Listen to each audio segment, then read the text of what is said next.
Toma un sinnúmero de modelos, pero yo me quiero referir simplemente a algunos casos, ¿sí? Me quiero referir a 3 casos. Al caso de la Unión Europea, al caso de los Estados Unidos y al caso de Chile. Quiero referir a esos 3 casos de manera muy rápida, ¿sí? En la exposición del senador Robledo, el senador Robledo daba a entender que en la Unión Europea sigue existiendo una educación pública fuerte y que el proceso de neoliberalización no ha avanzado. Eso no es cierto. En la Unión Europea el proceso de neoliberalización está avanzando sustancialmente. Y está avanzando alrededor de uno de los modelos más aplastantes de privatización de la universidad pública en el mundo, que es el modelo de Bolonia, llamado modelo de Bolonia. ¿Y qué consiste el modelo de Bolonia? Al cual hace referencia a la exposición de motivos de este proyecto. El modelo de Bolonia es un acuerdo como resultado de la Unión Europea, que entre otras cosas se está naufragando, y a lo cual política las apuestas son cuánto más va a durar la Unión Europea. Esta es la apuesta del día. Si va a durar horas, días, semanas o meses. Pero es casi un hecho irrebatible que la Unión Europea va a desaparecer, ¿sí? Pero lo que yo quiero resaltar es que como resultado de la Unión Europea, que ha sido una unión puramente económica, puramente monetaria, no ha sido una unión ni mucho menos cultural. En esa Unión Europea, donde se han impuesto básicamente 2 países, que son Francia y Alemania, principalmente Alemania, pues también se han impuesto unas pautas en el sistema educativo. Porque imagínense ustedes una comunidad europea formada por más de 15 países, en los que se dice de manera formal que se han roto las fronteras y que se puede movilizar la población de un lugar a otro y que se puede usar una moneda común. Y esos son los 2 grandes logros que nos presentaron como gran cosa de la Unión Europea. Pues obviamente que eso tenía que estar acompañado de una modificación en muchas cosas, y entre esas cosas de la educación.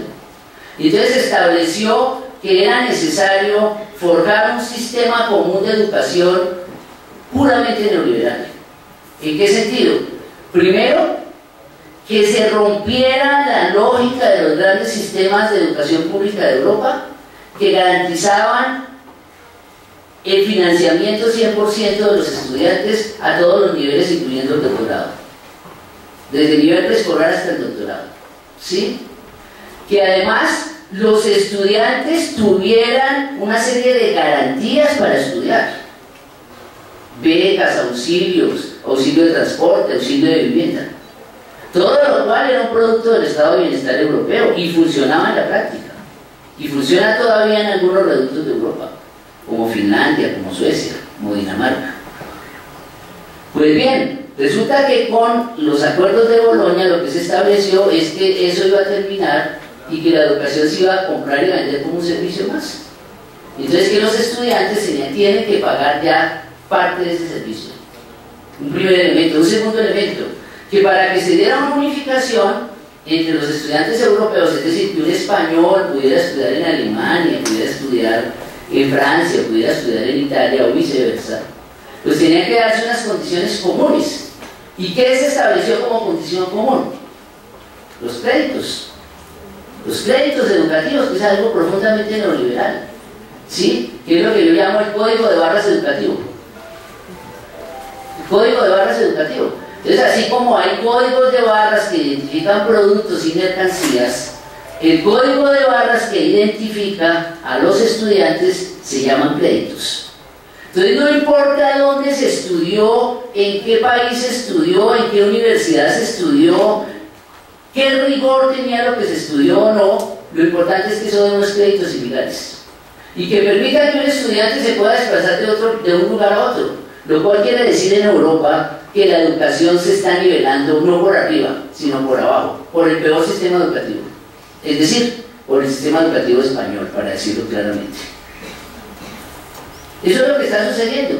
Y entonces se empezó, en tercer lugar, a propagar la idea de que era necesario romper con esa concepción que preparaba fuerza de trabajo calificada, profesionales de alto nivel en términos investigativos, y que la investigación también se volviera una mercancía y se empezaron entonces a diferenciar maestrías y doctorados profesionales y maestrías y doctorados investigativos, que unos calificaban para la fuerza de trabajo inmediata y otros para la investigación.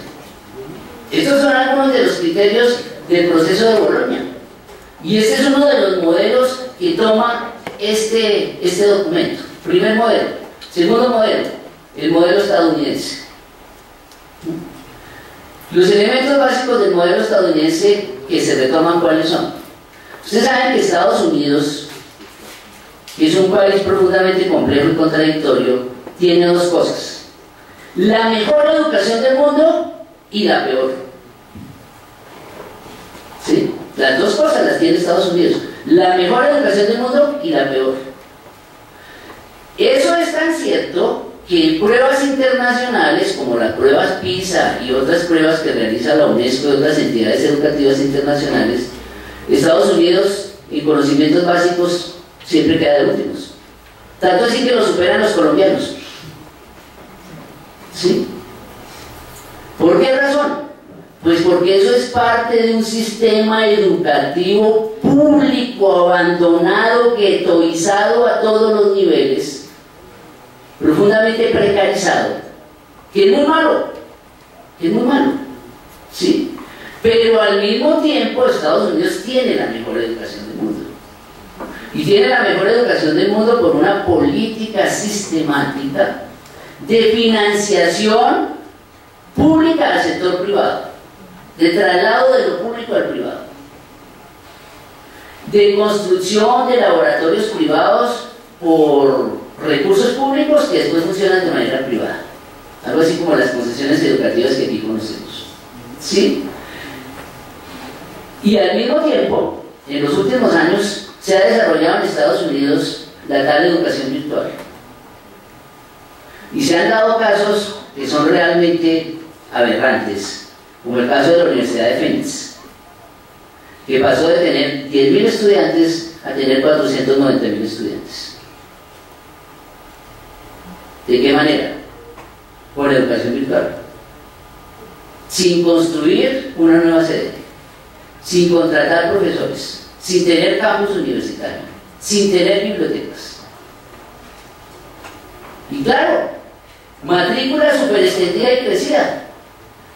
Y simplemente toda la universidad, ¿qué es lo que tiene? Pantallas de computador, terminales de computador, red de internet, que están ligadas a las principales ciudades y pueblos de los Estados Unidos. Entonces esos son los estudiantes que están matriculados.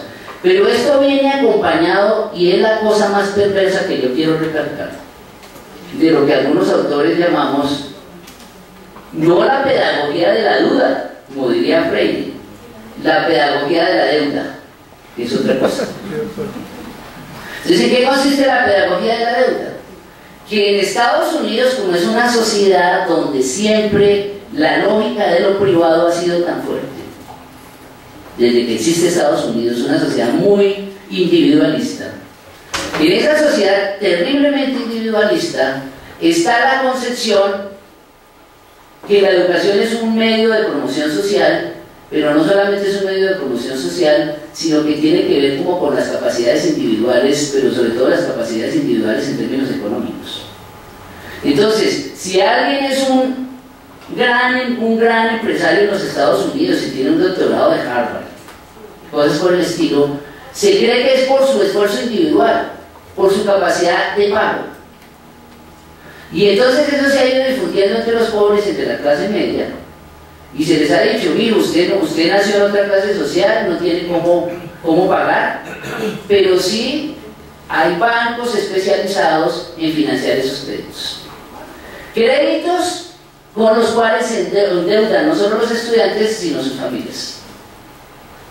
Sus familias, y se endeudan de por vida. De por vida. E incluso la deuda la heredan los hijos. Eso es lo que se enfatiza en esta exposición de motivos como gran cosa. Que en Estados Unidos gran parte de la población se haya endeudado, y eso tiene que ver entre otras cosas con la crisis financiera que está pasando en Estados Unidos, entre otras cosas. Que gran parte de la población se haya endeudado y que mucha parte de la población no esté en capacidad de pagar. Y por eso hay un dato que da este documento, ante el cual se hacen los locos, que a mí me llamó la atención, ¿sí? Y es que dicen que en Estados Unidos, uno de los modelos educativos que se toman como referencia, la deserción llega al 54%. No estoy calumniando. Aquí está. Lo dice el documento. La deserción del sistema educativo llega al 54%. Entonces me pregunto yo, ¿ese es el modelo que aquí quieren implantar? O sea, un modelo en el cual la deserción es más de un estudiante con respecto a dos. ¿Ese es el modelo que quieren aplicar? ¿Ese es el modelo exitoso? Y justamente esa deserción, ¿por qué se da? Por ese proceso de endeudamiento generalizado de la población estudiantil, que no está en capacidad de pagar. Y imagínense la situación ahorita como la que está pasando en Estados Unidos, de crisis generalizada desde el 2007, en que los únicos sectores que se han lucrado de esta crisis ha sido precisamente el capital financiero, ¿sí? Y el tercer ejemplo que toman como modelo, pues no podía faltar, es el modelo chileno. Sí, no podía faltar el modelo chileno, porque el modelo chileno es la aplicación del modelo estadounidense en nuestros países, ya no solamente en Chile, también se ha aplicado en Brasil, pero se toma como referencia el modelo chileno y bueno, también el modelo brasileño, pero quiero referirme específicamente al modelo chileno. Entonces, ¿cuál es el asunto del modelo chileno? En la época de la dictadura de Pinochet fue suprimido prácticamente el régimen de universidades públicas que ni existían, se privatizó la educación, se transformó brutalmente la educación chilena. Los rectores de las universidades eran generales y coroneles del ejército. Bueno, por aquí cerca también vemos eso en algunos casos, ¿sí? Resulta que estos generales pues manejan las instituciones educativas como un cuartel, y esa era la lógica. Erradicaron todo el pensamiento crítico, hicieron retroceder el nivel de la universidad y de la educación chilena un siglo, privatizaron todo el sistema de educación. Hace más o menos 2 meses estuve en una exposición sobre la educación superior en América Latina y que habló un expositor chileno, y él daba un dato muy revelador, ¿no? El día anterior a que terminara la dictadura militar de Pinochet, en 1990, el día anterior, entre los últimos decretos que firmó la dictadura, autorizó la creación de 17 nuevas universidades privadas. Y estableció un modelo, que es el mismo modelo estadounidense del préstamo. Incluso para las universidades públicas. Este es un principio neoliberal de pura cepa, que es lo que se llama financiar la demanda. Financiar la demanda, no financiar la oferta. Entonces, ¿qué quiere decir? Que un Estado, en lugar de construir escuelas, aulas, contratar profesores en condiciones dignas, financiar a los estudiantes, en lugar de hacer eso, no construye ni aulas ni financia a los profesores, sino que les presta a los estudiantes para que se matriculen a donde quieran poder. Es el centro de la protesta que hace 5 meses sacude a la educación chilena.